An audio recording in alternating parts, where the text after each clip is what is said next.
प्यारे देशवासियों, मैं राजकुमार, सामाजिक न्याय कार्यकर्ता, आप लोगों से एक महत्वपूर्ण बात को शेयर कर रहा हूं।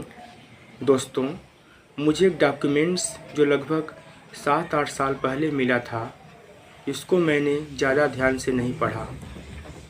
आज पुनः पेन ड्राइव से कुछ फ़ोटो खोजते समय मैंने इसे ध्यान से पढ़ा तो बेचैन हो गया।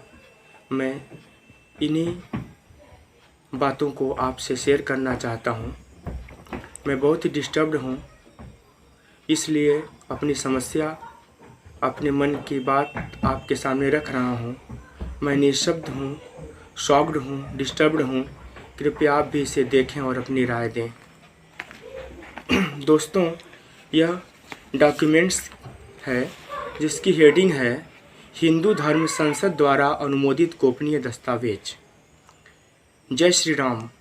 हिंदुत्व की पवित्र देवभूमि प्रयाग में हम राष्ट्रीय स्वयंसेवक संघ, आरएसएस, विश्व हिंदू परिषद, बजरंग दल एवं अखिल भारतीय ब्राह्मण महासभा एक सामूहिक हिंदू धर्म संसद के रूप में एकजुट होकर के यह संकल्प करते हैं कि भविष्य में हमारा एकमत संगठित प्रयास एवं लक्ष्य आरक्षण की समाप्ति, भारतीय संविधान को नष्ट करने, बौद्ध धर्म, ईसाई धर्म एवं मुस्लिम धर्म के बढ़ते प्रभाव को समाप्त करने और दलित आंदोलन में फूट डालने और उन्हें विभाजित करने का होगा। इस लक्ष्य की प्राप्ति के लिए निम्नलिखित अस्त्र शस्त्र, अधर्म तथा कूटनीति और रणनीति अपनाई जाए और अधिक से अधिक समर्थन भारतीय जनता पार्टी को दिया जाए। उसमें ही अपनी भक्ति, निष्ठा एवं कर्तव्य दिखाया जाए। उसमें ही अपनी भक्ति, निष्ठा एवं कर्तव्य ही हमारा ध्येय रहेगा। दोस्तों, इस डॉक्यूमेंट्स के सबसे अंत में लिखा हुआ है, यह पूर्णतः गोपनीय दस्तावेज है। किसी भी हालत में यह अनुसूचित जाति, जनजाति एवं अन्य पिछड़े वर्ग या हिंदू धर्म के विरोध में काम करने वाले व्यक्ति के हाथों नहीं लगना चाहिए। बहुत ही अच्छी बात है। हिंदू धर्म इतना कमज़ोर भी नहीं है कि छोटी मोटी बातों से कोई खतरा हो सकता है।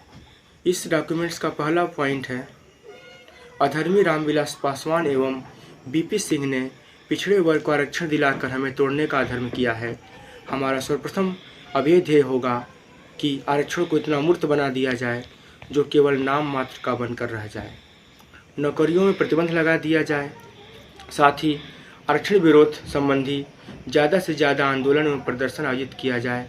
आरक्षण की समाप्ति के लिए सुप्रीम कोर्ट में नए नए तर्क देकर याचिकाएं फाइल की जाएं ताकि हमारे हिंदू समर्थक न्यायाधीशगण इन याचिकाओं पर हमारे पक्ष में निर्णय दे सकें। दूसरा पॉइंट है दोस्तों, नागपुर में बौद्ध धर्म की दीक्षा का एकमात्र केंद्र को शक्तिहीन एवं अप्रभावी बनाने के लिए यहाँ पर आरएसएस मुख्यालय को और अधिक विकसित किया जाए और अधिक से अधिक आरएसएस के नए सदस्यों को शामिल किया जाए और यहाँ प्रत्येक वर्ष 15 अगस्त और 26 जनवरी को भगवा ध्वज फहराया जाए। तीसरा बिंदु है, समस्त भारत में अधर्मी अंबेडकर के संविधान को के कारण ही दलित लोग ज़्यादा शक्तिशाली बनकर उन्नति कर रहे हैं। हमारा मुख्य उद्देश्य भाजपा सरकार की स्थापना होते ही संविधान समीक्षा की आड़ में अंबेडकर के संविधान को पूरी तरह नष्ट करना होगा। इस समीक्षा आयोग में कट्टर दलित विरोधी अधिकारियों और नेताओं को शामिल किया जाए।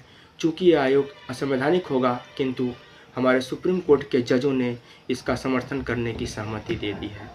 चौथा बिंदु है, भारत में राम राज्य की स्थापना के लिए राम मंदिर केवल अयोध्या में ही बनाया जाए और इसके लिए हर हथकंडे अपनाए जाए। एक बार मंदिर का शिलान्यास होने पर आगे की रूपरेखा उत्तर प्रदेश सरकार और धर्म संसद की होगी जो इसे पूर्ण कराएगी और इसके बाद हर राज्य में एक एक अयोध्या मंदिर की तर्ज पर विशाल मंदिर बनाया जाए। अयोध्या में राम मंदिर का शिलान्यास ही राम राज्य की आधारशिला होगा। कहने का मतलब है, यह कागज़ 25-26 साल पुराना है। पांचवा बिंदु है, हिंदू शिक्षा पर अधिक बल देने के उद्देश्य से सभी एकजुट सहमत हैं कि संविधान पर आधारित एक समान शिक्षा प्रणाली को पूर्णतः समाप्त किया जाए। डिग्री और डिप्लोमा कोर्सों में ज्योतिष शास्त्र, वैदिक शास्त्र एवं आचार पद्धति अपनाई जाए और स्कूल कॉलेजों में नियमित रूप से गायत्री मंत्र एवं सरस्वती वंदना अनिवार्य की जाए और संस्कृत को राजभाषा के रूप में विकसित किया जाए। संस्कृत को पहली कक्षा से BA स्तर तक अनिवार्य के रूप में पढ़ाई जाए। इस संबंध में HRD मंत्रालय एवं UGC ने स्वीकृति दे दी है। 6वां बिंदु है दोस्तों, आज वैश्वीकरण और संचार का युग है, हमें इसका भरपूर लाभ उठाना चाहिए। सभी हिंदू धर्म बंधु से अनुरोध है कि अंधविश्वास को नया आयाम देकर इसका खूब प्रचार करना चाहिए। फिल्म निर्माताओं, निर्देशकों एवं लेखकों को चाहिए कि वे ज़्यादा से ज़्यादा TV सीरियल और हिंदू धर्म पर आधारित ग्रंथों पर बनाएं और इनमें परमात्मा को सर्वोच्च और ब्राह्मण को उनका प्रतिनिधि दिखाया जाए। सभी TV चैनलों पर हिंदू मत के कट्टर महानुभावों एवं साधु संतों को सुबह प्रवचन दिखाया जाए। हमारा एक ही उद्देश्य है, लोगों को हिंदू धर्म से अलग नहीं होने देना है। बहुत अच्छी बात है। 7वां बिंदु है, महाशिवरात्रि के पावन अवसर पर भगवान शिव को गंगा के पवित्र जल से अभिषेक करने को परम मुक्ति और मोक्ष बताया जाए। देश की सभी निम्न जातियों की बस्तियों, गांव और शहरों के लोगों को प्रेरित करना चाहिए कि वह कांवड़ियों के रूप में हरिद्वार नंगे पैर पैदल जाकर वहां से गंगा जल लाकर और शिव को अभिषेक करें, तभी इनके सभी दुखों से मुक्ति संभव है। अब जब ये हजारों लाखों की संख्या में सड़कों पर आते जाते दिखाई देंगे तो हिंदू धर्म संगठित होगा। सेवादार समितियों से भी अनुरोध है कि वह नियमित रूप से अमरनाथ की यात्रा में इन लोगों को अधिक से अधिक शामिल करें। इससे हमें पाकिस्तान को अपनी इच्छा शक्ति प्रदर्शन से दूर रख सकेंगे। समझ नहीं आया?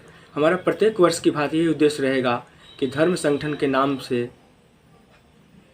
नाम पर लोगों को ज़्यादा से ज़्यादा चंदा वसूल करना और जगह जगह भंडारे के नाम पर लोगों को हिंदू धर्म के अंतर्गत ही बनाए रखना और इन लोगों को RSS का सदस्य बनाना। प्यारे दोस्तों, इसमें कुल 25 पॉइंट हैं। हम आते हैं 8वें बिंदु पर।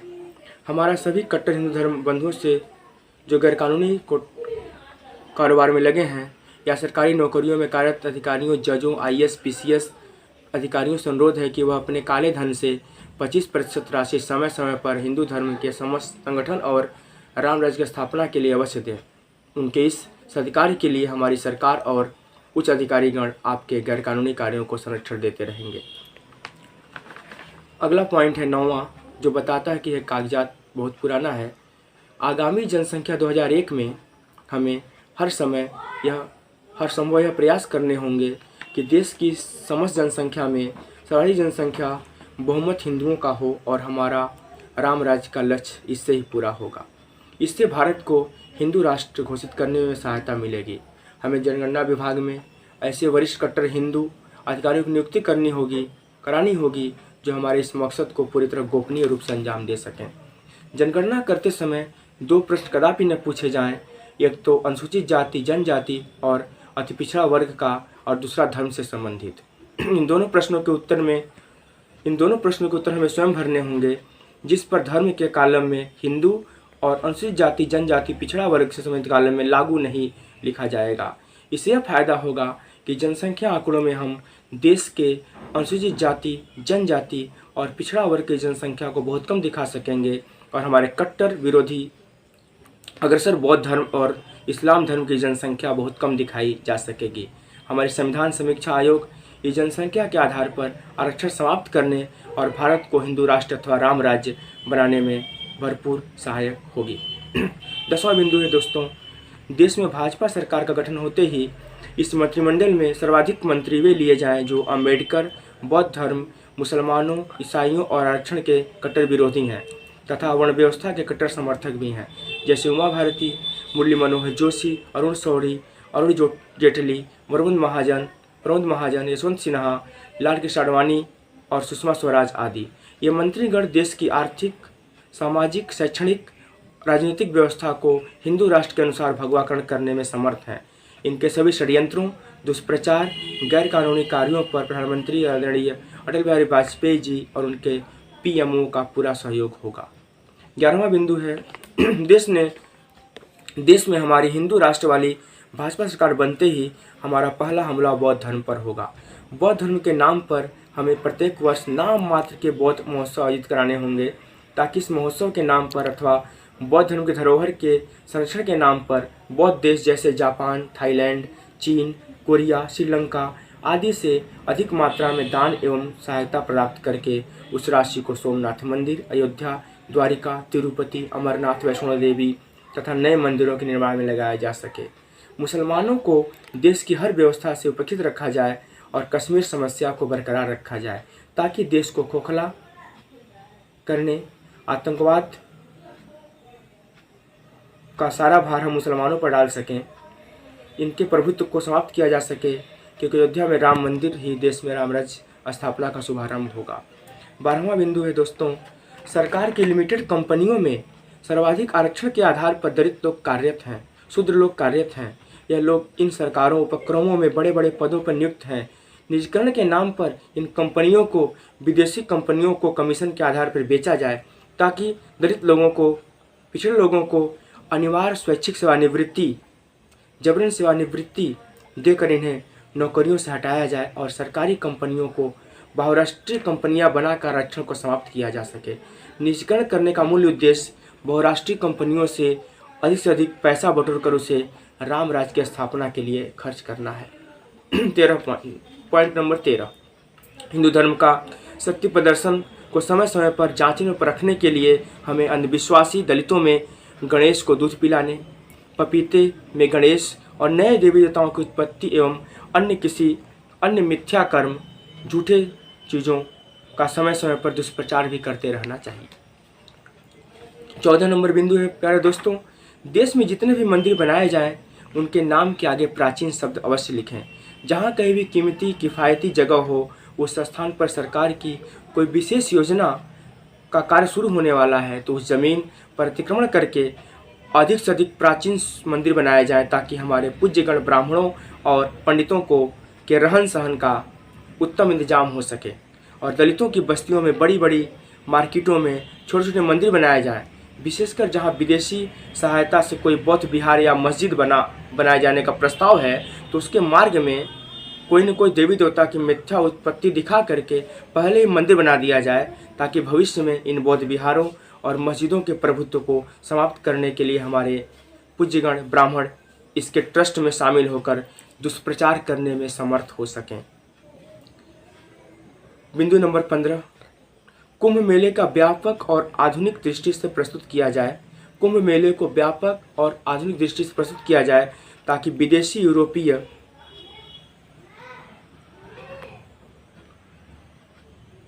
पर्यटकों को आकर्षित करके उनमें हिंदू धर्म के प्रति आस्था जताई जा सके। कुंभ मेले का टीवी समाचारों में खूब प्रचार किया जाए और दलित और पिछड़े वर्ग के सभी अंधविश्वासी लोगों को कुंभ मेले में स्नान के लिए विशेष प्रेरित किया जाए कि मेले के दौरान स्नान करने से उनके सभी पापों का नाश होगा। बिंदु नंबर 16, सभी फिल्म और टीवी सीरियल निर्माताओं को आरएसएस यह विशेष आदेश जारी करे कि उनकी सभी टीवी सीरियल और फिल्मों में किसी चमत्कार या पर्व की सफलता, किसी रोग से मुक्ति का श्रेय भगवान राम, शिव, श्री कृष्ण और वैष्णो देवी को दिलाया जाए और फिल्मों सीरियलों में सभी घर, दुकान और ऑफिस के सेटों पर छोटे छोटे मनमोहक मंदिर अवश्य दिखाए जाएं। जय श्री राम। 17 नंबर बिंदु है, समय समय पर देश के अनुसूचित जाति, जनजाति और पिछड़े जातियों के क्षेत्रों में अधिक से अधिक कीर्तन, जागरण एवं प्रवचन आयोजित किए जाएं। ब्राह्मण एवं पंडितों से अनुरोध है कि अंधविश्वासी दलितों, शूद्रों को उनके हर शुभ कार्य जैसे शादी विवाह, नामकरण, जन्मदिन आदि पर विशेष रूप से छोटे छोटे जागरण, हवन या यज्ञ एवं पूजा पाठ आयोजित करने के लिए उन्हें विवश करते रहें, प्रेरित करते रहें। 18 नंबर बिंदु है दोस्तों, ब्राह्मणों एवं पंडितों से अनुरोध है कि देश की सर्वाधिक अंधविश्वासी जातियों जैसे रईगर, खटिक, कुम्हार, शिल्पकार, यादव, सैनी, बैरवा, मीणा, वाल्मीकि, चमार, मल्लाह, कुर्मी, रविदासी, जुलाहा, कोली आदि को जिंदगी भर अंधविश्वासी बनाए रखने के लिए स्वर्ग नरक, व्रत नवरात्रि, आत्मा परमात्मा, कर्मकांड, अवतारवाद, 4 धामों की यात्रा, गंगा स्नान, देवी पूजा आदि के बंधन से मुक्त न होने दें और इनका प्रयोग मंदिर बनाने और राम राज्य की स्थापना के लिए किया जाए। साथ ही इन जातियों की बस्तियों, क्षेत्रों, कॉलोनियों में घर घर में एक हैंडबिल बंटवाया जाए जिसमें किसी हिंदू देवी देवताओं की मनगढ़ंत कहानी गढ़कर यह बताया जाए कि यदि जो व्यक्ति देवी माँ के इस हैंडबिल को पढ़कर फेंक देगा, उसके पुत्र या पुत्री या परिवार के किसी सदस्य की तुरंत मृत्यु हो जाएगी। और इसलिए देवी माँ के इस चमत्कार के प्रचार के लिए प्रत्येक पढ़ने वाले को 1000 हैंडबिल या पोस्टर लगवाने आवश्यक है, जिससे अंधविश्वास का ज़्यादा से ज़्यादा प्रचार हो सके। 19 फिल्म गीतकारों से अनुरोध है कि रामराज को बढ़ावा देने के लिए ऐसे गाने लिखे जाएं जिनके शुरू में या बीच में जय माता दी, राम राम, जय जय राम, राधे राधे, राधा श्याम आदि अवश्य जोड़े जाएं।